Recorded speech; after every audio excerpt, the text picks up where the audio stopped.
Assalamualaikum warahmatullahi wabarakatuh. Perkenalkan, nama saya Ade Chan dengan NIM C1D3200030. Pada video kali ini, saya akan menjelaskan tentang teori interaksi simbolik. Yang pada kesempatan ini, saya akan menjelaskan tentang bagaimana cara manusia untuk membentuk makna dan struktur di masyarakat melalui percakapan. Setiap tindakan dan interaksi manusia hanya dapat dipahami melalui pertukaran simbol atau komunikasi bahasa. Teori interaksi simbolik menekankan pada hubungan antara simbol dan makna.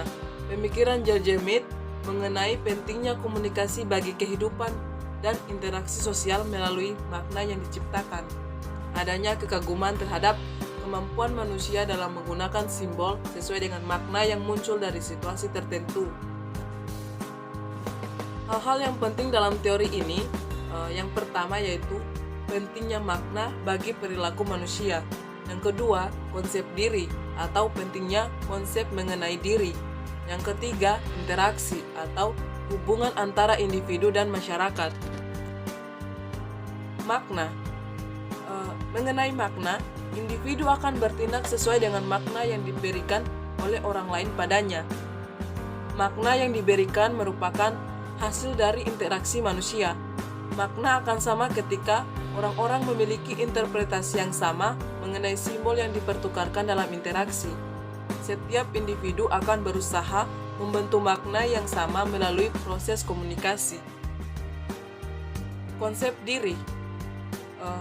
Mengenai konsep diri berawal dari diri sendiri. Timbul pertanyaan, siapakah saya? Adanya sense of self. Individu mengembangkan dirinya melalui interaksi dengan orang lain. Berkembang melalui interaksi, adanya prediksi pemenuhan diri, dan pengharapan tekan diri sendiri. Hubungan antara individu dan masyarakat. Mengenai konsep ini, orang dan kelompok dipengaruhi oleh proses tersebut. Asumsi yang mengakui norma-norma sosial membatasi perilaku individu. Struktur sosial dihasilkan melalui interaksi sosial.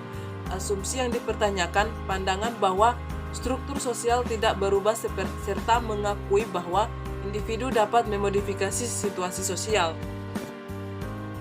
Asumsi teori interaksi simbolik mengenai makna bertindak terhadap orang lain berdasarkan makna yang diberikan oleh orang lain pada mereka. Makna diciptakan dalam interaksi antara manusia. Makna dimodifikasi melalui sebuah proses interpretif.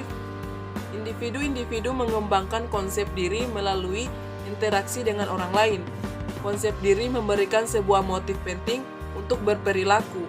Orang dan kelompok-kelompok dipengaruhi oleh proses budaya dan sosial. Struktur sosial dihasilkan melalui interaksi sosial. 3 konsep penting dalam interaksi simbolik. Yang pertama yaitu pikiran atau min, diri atau self, masyarakat atau society. Pikiran. Mengenai pikiran, teori Mead sangat mengacu ada 3 aspek utama yakni min, self, and society. Ketiga hal ini sangat berhubungan satu sama lain.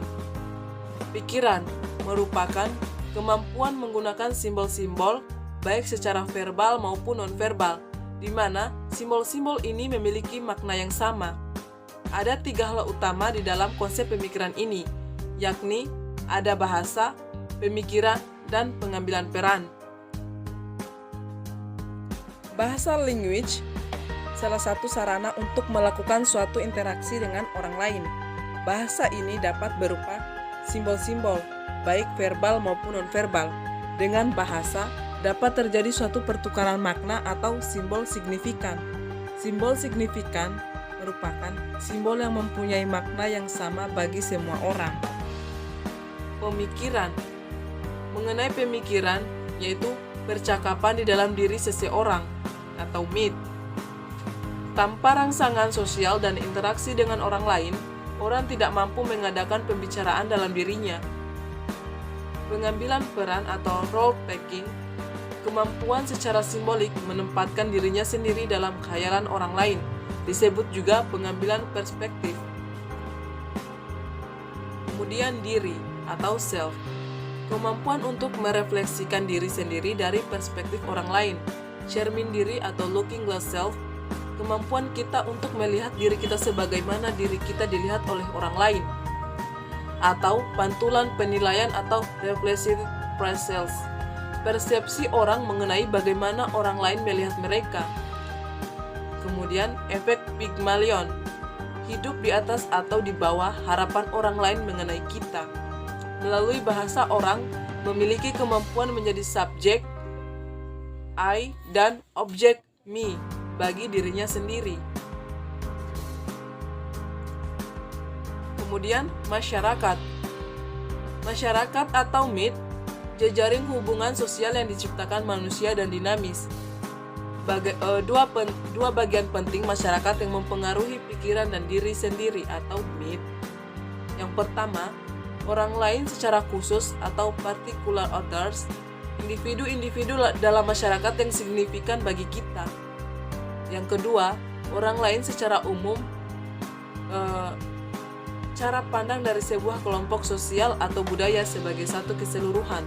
Disebut juga sikap dari keseluruhan komunitas.